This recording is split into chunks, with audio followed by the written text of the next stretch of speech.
Muito bom dia a quem nos ouve. Bem-vindos ao podcast Falemos do que Interessa, promovido pelo Grupo de Intervenção e Reabilitação Ativa e que tem como objetivo sensibilizar os nossos ouvintes para a temática da saúde mental.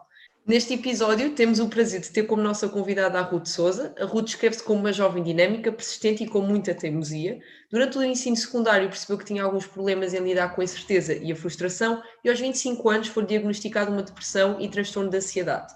Passado 3 anos, continua a lutar todos os dias contra a ansiedade e ataques de pânico. Licenciada em Ciência Política, atualmente exerce funções como assessora do Conselho de Administração do SEMAS da Almada e tem a sua própria empresa de comunicação.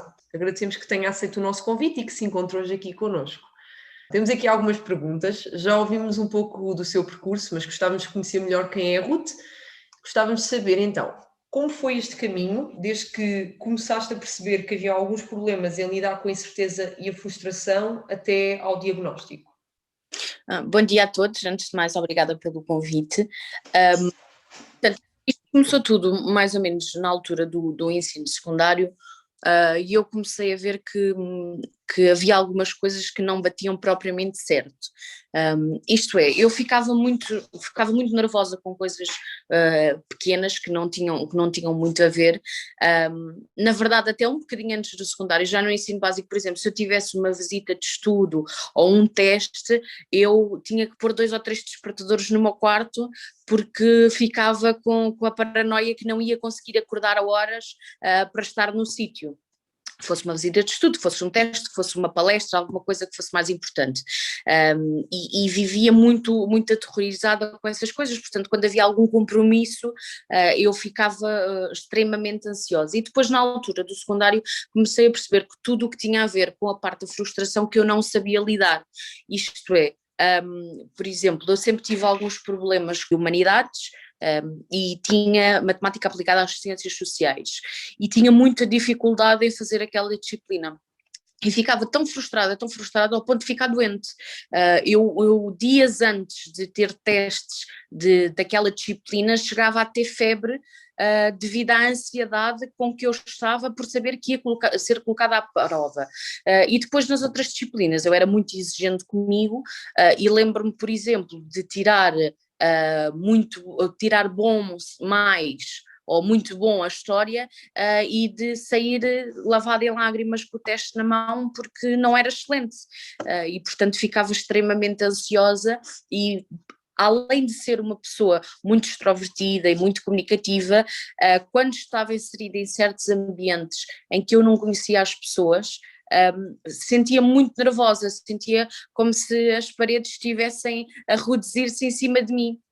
E foi aí, durante o ensino secundário, que eu percebi que realmente havia qualquer coisa que não batia completamente certo, até porque o meu corpo dava imensos sinais, mas a verdade é que não se fala muito destes assuntos, portanto aquilo que me diziam era, epá, tens de ter calma, e isso depois resolve-se.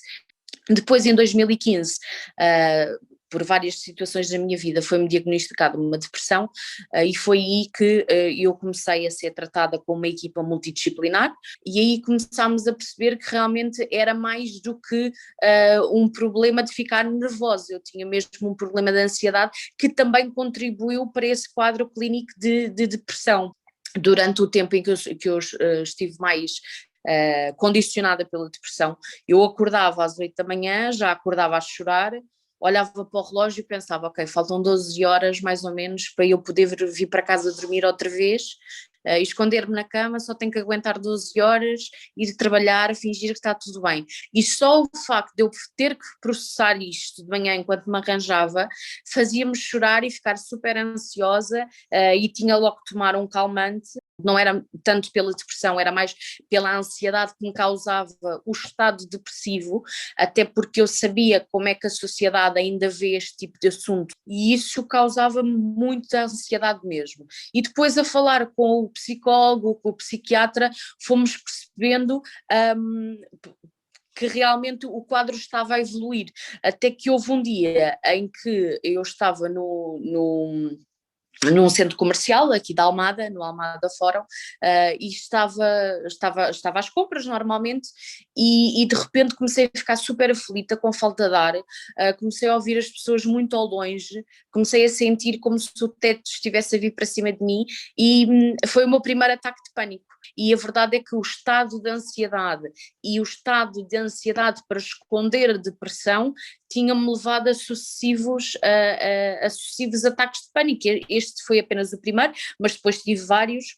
e há dias em que estou mais sensível, até pela questão também da recuperação da depressão, em que basta às vezes dizerem-me alguma coisa ou de uma forma mais bruta, que é o suficiente para despoltar um ataque de choro, um ataque de ansiedade, que hoje em dia já consigo controlar, mas que foram precisos vários anos para perceber como é que isto se podia ou não ultrapassar, e acima de tudo eu acho que foi anos de incerteza, porque eu não conseguia perceber porque é que eu não conseguia lidar com o facto das coisas não correrem como eu queria. Era uma questão mesmo de saúde mental, não tinha nada a ver com mimos ou não, ou com sistemas familiares ou com status de vida. E diz-me uma coisa, como é que, a partir do momento em que tu tens o diagnóstico, como é que foi para ti, portanto, processar e aceitar esse diagnóstico? Eu considero que houve duas alturas distintas. A primeira, eu senti-me aliviada porque finalmente tinha a certeza do que é que se estava a passar, ou seja, havia uma causa, havia um porquê, e isso fazia-me acreditar que daqui para a frente havia um tratamento.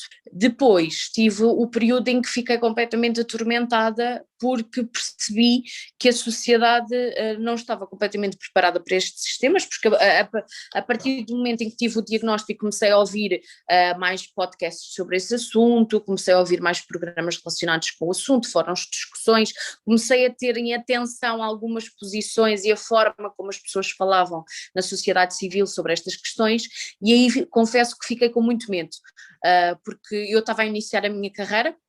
Eu comecei a trabalhar em 2015, portanto isto começa tudo na altura em que eu saio da faculdade e entro no meu processo de início de carreira, e atormentou-me muito saber que isto poderia se tornar um fardo para a minha carreira, e que eu, na altura, aquilo que eu assumi foi: eu vou ter que esconder, e só agora, há muito pouco tempo, é que eu percebi que na verdade não tenho que esconder e que faz parte até da minha responsabilidade falar sobre o assunto, desmistificar o assunto, mas na altura fiquei muito aterrorizada, não quis contar a ninguém. E achei mesmo, cheguei a achar que não ia conseguir desenvolver uma carreira, porque as pessoas iam-me rotular como: olha, aquela ali é meio maluquinha, porque é isso que se costuma dizer sobre as pessoas que têm este tipo de problemas. Infelizmente é esses comentários que existem. Tu também falaste que, portanto, houve uma evolução, e que estratégias é que tu encontraste? Portanto, que encontraste, não é? Porque se agora lidas melhor com essa situação, para controlar esta ansiedade e os ataques de pânico na tua vida pessoal e na tua vida profissional? Eu acho que o que foi o ponto de viragem foi precisamente a aceitação da condição, e quando eu comecei a desmistificar o assunto à minha volta. Primeiro porque ao início eu não contei a ninguém, nem aos meus amigos, só a minha mãe é que sabia, do resto da família ninguém soube. Quando se soube, houve comentários muito negativos que eu não estava à espera. E depois havia aqui uma particularidade, que era: eu na minha vida profissional conseguia controlar as coisas, o problema era quando eu regressava à casa, e sempre foi assim até hoje. Eu profissionalmente consigo estar sob uma pressão enorme, consigo quase estar em luta contra o mundo, que não acontece nada. E depois, quando venho para a minha vida pessoal, é exatamente o contrário, mas esse também é um bocadinho o quadro das pessoas que têm uma depressão. Às vezes é porque são demasiado fortes e depois acabam por ter essas questões, digamos assim. E a forma que eu consegui arranjar foi, primeiro, desmistificar na minha cabeça, e portanto perceber que era uma coisa normal. Da mesma forma como, por exemplo, o meu pai tem diabetes e tem que tomar medicação de manhã, eu tenho que tomar medicação de manhã para a ansiedade. Eu ainda há pouco tomei o pequeno almoço, tomei os meus 2 comprimidos para a ansiedade, Se estiver mais nervosa ao longo do dia, também tenho uma medicação SOS para fazer, e portanto a parte da aceitação despoltou tudo isso. E depois tive que fazer algumas mudanças na minha vida. Por exemplo, sítios com muita confusão, muito barulho, que eu sei que me vão fazer alguma impressão, tento evitar. E depois eu acho que tem muito a ver também com o humor e com a forma como eu acordo no próprio dia, porque eu consigo estar num estádio de futebol, assistir ao jogo inteiro, antes da pandemia, que não era um local propriamente quieto, mas depois, se for preciso, estou numa palestra em que o formador fala um bocado mais alto ou está um bocado mais entusiasmado e dá uns gritos e aquilo já me faz extrema confusão e começa a despoltar-me alguma ansiedade e eu tenho que sair. Portanto, acho que acima de tudo aprendi a ouvir o meu corpo. Aprendi a ouvir os sinais e comecei a reparar mais em mim. Diz-me uma coisa, tu mencionaste que quando tu disseste às pessoas que, portanto, tinhas este diagnóstico, o feedback nem sempre foi positivo. Infelizmente foi de encontro àquilo que é o estigma que existe na sociedade de hoje em dia, não só portuguesa. Mas gostava de perceber qual é que foi o papel, depois quando tu começaste a aceitar também e disseste, não, eu não tenho que me esconder, portanto faz parte do meu papel também sensibilizar as pessoas para esta temática. Qual é que foi o papel da tua família, dos teus amigos, dos teus colegas neste processo da gestão dos teus sintomas, da aceitação do teu diagnóstico? Qual é que foi o papel das pessoas que te rodeavam? Bom, primeiro eu gostava de referir um bocadinho a parte dos comentários negativos, porque eu acho que quem nos ouve podem estar a passar pelo mesmo e eu acho que isso é importante, porque quando se ouve esses comentários nós pensamos, se calhar sou eu que tenho problema, e isso foram comentários na altura que me magoaram muito. Eu cheguei a ouvir comentários do vais-me dizer que agora estás maluquinha. E portanto aquilo para mim foi muito complicado e daí o início eu ter escondido das pessoas. Aliás, um dos métodos que eu tinha era, por exemplo, quando eu comecei esta questão toda de começar a tratar-me a sério, eu já estava a trabalhar no local onde estou agora e eu dizia às pessoas, à quinta-feira, à 1h da tarde, eu tenho sempre uma reunião, portanto não contem comigo. E essa reunião era o eu ir ao psicólogo. Só que eu não tinha capacidade de expor isso, e o facto de esconder trazia-me ainda mais ansiedade, até que houve o ponto em que eu disse, eu vou acabar com isto, porque eu também tenho alguma exposição na sociedade e portanto eu quero ser uma voz ativa. E aí eu posso dizer que infelizmente não foram muitos os amigos e os familiares que me compreenderam. Principalmente a minha mãe, e que eu achava que era a pessoa que ia lidar pior com o assunto, porque é a pessoa mais ligada à religião, foi a pessoa que mais me apoiou, foi a pessoa que disse logo, não filha, tu não tens problema nenhum desses, tu tens uma condição médica em que nós vamos tratar, disponibilizou-se para ir comigo às consultas, para pagar as consultas se fosse necessário, montámos esta equipa multidisciplinar, depois tive 3 ou 4 amigos que realmente foram muito importantes, porque normalizaram a situação comigo. Outros até se chegaram à frente e disseram, olha, eu também já passei pelo mesmo, noutras alturas muito mais complicadas, em que realmente era depressão, maluquinho, Júlio de Matos, portanto amigos mais velhos que passaram por isto numa altura ainda muito pior. E depois tive a sorte de vir trabalhar, como referiu, para o SEMAS de Almada, e o vereador sobre o qual eu estou, sobre quem tem a minha alçada, portanto o vereador dos SEMAS de Almada é uma pessoa que é muito compreensiva neste tipo de questões. Eu já cheguei a ter um ataque de pânico nos SEMAS, dentro do meu gabinete, e ele sabe do assunto, até porque temos uma relação pessoal excelente e de há muitos anos, e ele lida com isso de uma forma muito natural e portanto fechou a porta do meu gabinete, sentou-se à minha frente, esteve comigo a acalmar-me, ele sabe exatamente onde é que está a minha medicação SOS dentro dos SEMAS, os meus amigos que são mais íntimos, portanto amigos cá de casa, sabem que se eu estiver mal, também sabem exatamente onde é que está a minha medicação, qual é a medicação que eu tomo, e tive a sorte de ter duas ou três pessoas muito compreensivas da minha vida. Tenho pessoas que hoje em dia compreendem muito bem, sabem quando está a chegar a alturas mais de stress, que a ajuda que eles acabam por dar é estão presentes, não me criticam, ajudam-me, e isso eu acho que fez toda a diferença na forma como eu passei a lidar com a situação. Ruth, foste partilhando como é que tu foste lidando com a doença, mas certamente, e tal como já disseste também, houve alguns momentos que foram menos bons. Como é que tu lidas com estes sentimentos? Quando eu começo a ser uma voz mais ativa sobre estas questões, e principalmente no dia em que faleceu o ator Pedro Lima, eu tive um momento de revolta, porque toda a gente fez posts a falar sobre a questão da saúde mental como se fosse um problema que está muito presente na sociedade e que toda a gente para a qual está muito sensível. E eu nesse dia, digamos que rebentei. E fiz um post que coloquei em modo público, onde contei toda a minha história, e disse, é triste perceber que só quando alguma figura pública, ou só quando alguém mais exposto, principalmente atores ou cantores, tem uma situação destas, é que toda a gente se lembra de falar dos aspectos da saúde mental e toda a gente se lembra de desmistificar. Esquecem-se que eu lido com o assunto há 3 anos e ouço os vossos comentários como fulano tal está depressivo, pois está maluco, está a ir ao psicólogo, epá, está bem, mas está a ir ao psicólogo porque tem dinheiro para isso, senão não ia, tinha que lidar com o seu próprio problema, e eu na altura expus tudo isto, e gerou-se uma onda nas redes sociais, e eu acho que esse é o poder fabuloso da internet e das redes sociais, quase de apoio uns aos outros, ou seja, eu recebi dezenas de mensagens de pessoas que eu conheço, amigos meus até, que estavam a passar pelo mesmo, mas que não assumiam por medo do estigma da sociedade. Pessoas que eu não conheço de lado nenhum que depois acabaram por vir falar comigo porque os meus amigos partilharam esse post. E recebi mensagens que me marcaram muito.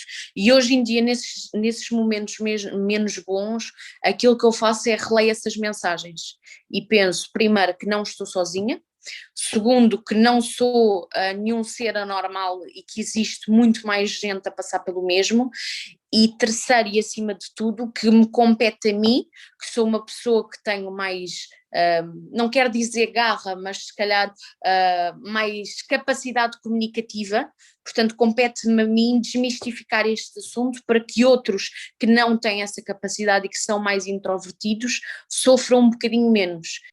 Já foste passando algumas mensagens neste sentido, mas aqui para fechar o nosso podcast, costumamos sempre perguntar o que diriam se pudessem e podem deixar uma mensagem para os ouvintes que nos acompanham e que estão a passar por esta situação ou por uma experiência semelhante, ou que conhecem alguém que esteja a passar por esta experiência. Para as pessoas que estão a passar por este momento, eu diria, primeiro, que não estão sozinhas, depois que não têm nada de errado com elas, que não são nenhuns seres anormais, que não estão a sofrer de algo que seja uma condição que impeça de fazer o que quer que seja no futuro. E acima de tudo que há sempre uma solução, há sempre respostas na sociedade civil. Seja por ter uma equipa multidisciplinar de médicos como eu tive, seja como ir buscar ajuda junto de associações, ter pessoas de apoio e, acima de tudo, aquilo que eu gostava que as pessoas que nos ouvem percebessem é que não há problema nenhum em sofrer destas questões. Há quem tenha diabetes, há quem tenha problemas de tensão arterial, há quem tenha problemas de ansiedade, há quem tenha problemas de depressão, há quem tenha problemas de saúde mental, há quem tenha problemas de hiperatividade, e portanto nós não estamos sozinhos, somos muito mais do que aquilo que pensamos, e acima de tudo o que eu diria às pessoas é: vamos viver um dia de cada vez, porque o melhor ainda está por vir. Para as pessoas que acompanham doentes ou pacientes com estas questões. Eu acho que há duas coisas importantes. A primeira é nunca condenar. A questão do porquê é muito difícil para quem está a passar pelo assunto identificar o porquê, e essa é a questão que quem está a tentar dar apoio mais faz. Mas porquê é que estás assim? Mas o que é que aconteceu? Mas o que é que eu posso fazer? E nós também não sabemos, porque quando estamos nessa situação, muitas das vezes não somos as pessoas mais racionais de sempre. Portanto, para quem está a acompanhar, acima de tudo, eu acho que é preciso terem calma, transmitir confiança, transmitir o amor que sentem pela pessoa, não achar que têm a solução, porque não têm. Aquilo que se pode fazer é recorrer a profissionais e, acima de tudo, estar ao lado da pessoa e aceitá-la pelo aquilo que ela é. E não contribuir para o estigma, portanto terem alguma atenção da forma como falam do assunto. E para alguns pais, que neste momento eu sei que estão a surgir vários problemas de saúde mental nas crianças, portanto cada vez mais novos, e eu tenho recebido várias mensagens sobre isso, eu gostava de dizer que os vossos filhos não são anormais, os vossos filhos são pessoas perfeitamente normais, são pessoas especiais, são pessoas que têm que se adaptar, mas sobretudo são pessoas que ainda vão crescer numa sociedade muito mais aberta e, portanto, não são vocês que falharam como pais.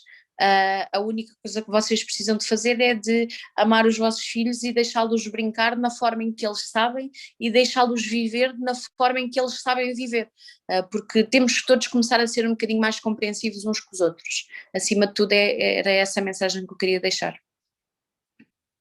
Obrigada, Ruth. Fechamos aqui mesmo com uma mensagem muito importante. Foi uma ótima maneira de terminar aqui a nossa entrevista. Agradecer-te não só pela tua presença, mas também por teres estado aqui durante este tempo a falar connosco e a partilhar a tua experiência, é sempre muito importante. Agradecer também aos nossos ouvintes por nos terem acompanhado. É para vocês que fazemos este podcast. Agradecemos o apoio que têm dado ao longo já destes 3 episódios nesta missão que é sensibilizar a sociedade para a temática da saúde mental, e vemo-nos para o mês que vem nas plataformas do YouTube, Spotify e iTunes para falar do que interessa.